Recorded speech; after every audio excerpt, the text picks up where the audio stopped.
wherever we go, Iggy makes sure we have the best time available, and everyone else. Yeah? Big hand for Iggy. Everybody's out there. We're here for you. We're here for you. It's the best. I was thinking about the guano scale of 47, and it's higher than 1 to 10.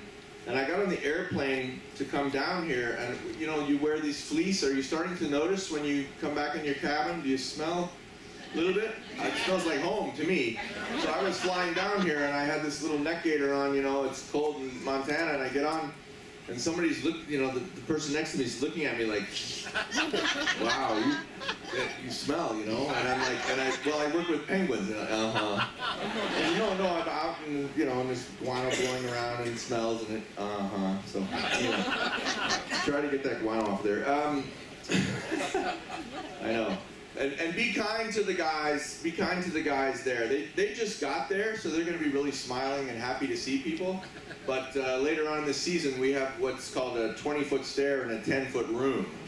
And so they're like, "Hi, welcome." Yeah. So it's a lot of fun. So I have had a lot of really interesting and good questions about the Gentoo so far. Good stuff. Yeah.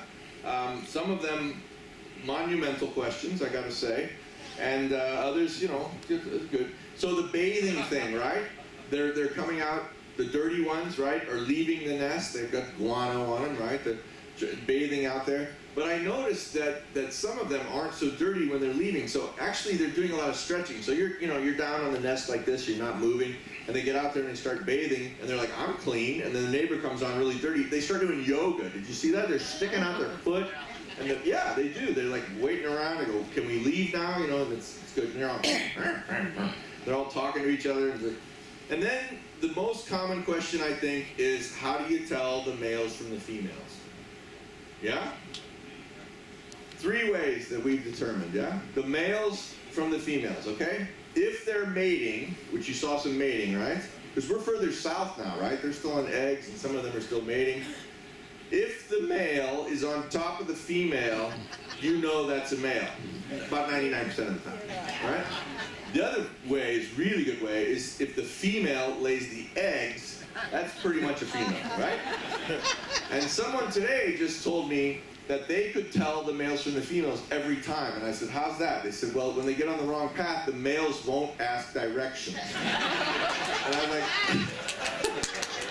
who said that? This is monumental. I mean, this is great stuff. Which brings me to, the male-female thing, because, the males arrive first, generally, to get on the nest with these guys, right? The males are standing there going, "Wow, it's the great winter." They talk about the fishing and the ice and, you smell worse than I do, that kind of thing. And they're standing there in these wind-blown areas getting the pebbles, and they do the whole pebble thing. And everybody wants to know what happens if a female of the male doesn't come back for that year. Isn't that the burning question? What if the guy's standing there and everybody else's female shows up and he's like, "Oh, okay. He's been there like 10 years with the same female, because they try to be, oh, there we go. They try to be, everybody's like, "Do they mate for life?" I say, "Well, they try, it's got to be the right time and everything." So there's the lonely male up at the top, and he's like, "I've got a good nest, I've got all the pebbles," and the female doesn't come back. Well, guess who's out on the periphery of the colony trying to get a mate and a nest? The young females. So he's like, okay, and so she kind of makes her way in there. He goes down there, they're all going back and forth. So she's like, yeah, I lived to 15. I'm 10 years in, and I've got this, female. And so they go through pair bonding, and it's all about, so they're going, and then, like there might be ice or whatever's going on, the food source, a little bit. And so here comes the female from the last season. She's been with him a long time. I know, huh? And he's going, he's all like, she walks up and goes, "Excuse me." And the young female's like, and he's like, so he's torn between, the other one. And so, and then they start to fight. I mean, you've seen a couple of flippers not like this. These guys go boom, boom, boom, boom, boom. And guess who wins the older female, right? But don't spare. It happens with the females as well. They take the younger guy runs up there, you know, and then here comes the old guy, whack, one slap and they're down. Back on the periphery going, man, you know, I was 5 years old, I almost had a mate. And then you saw the switching of the egg, the incubation shift, right? You see a lot of that?